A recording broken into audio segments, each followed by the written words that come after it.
Welcome to your daily dose of hope. I'm Phyllis Nichols, and I'm glad you're here. I don't know. I think about weird things sometimes. I don't know if you do, but it hit me the other day. I was driving by a Krispy Kreme donut place.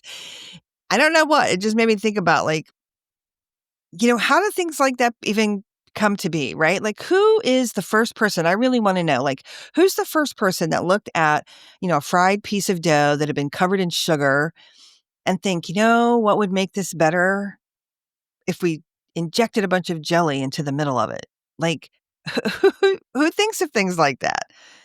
That's the kind of curiosity I kind of want in my life, right? And it's also a good example of, somebody looked at something that was good, pretty good, and said, what could we do to make this even better? Right? That's a pretty cool form of creativity, I think. And it's the spark that keeps us moving forward. Like, if we can ask, what if?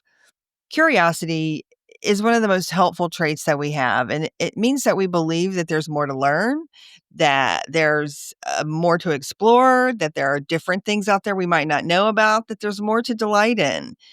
It also reminds us that discovery can happen anywhere at any time and anything, right? We don't have to be chosen. We don't have to be hired to create new things. We can just do it where we live.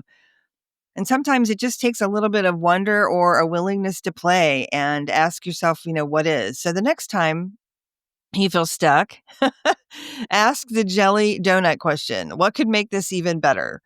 You might surprise yourself. And who knows, maybe your next great idea starts with a little bit of why not and leads to something really cool. I hope you'll stay curious and hopeful. And, maybe if you want, treat yourself to a donut for research purposes, of course. Thanks for being here. Thanks for being part of this. And yeah, here's to our next curious adventure. This podcast is part of the Sound Advice FM network. Sound Advice FM, women's voices amplified.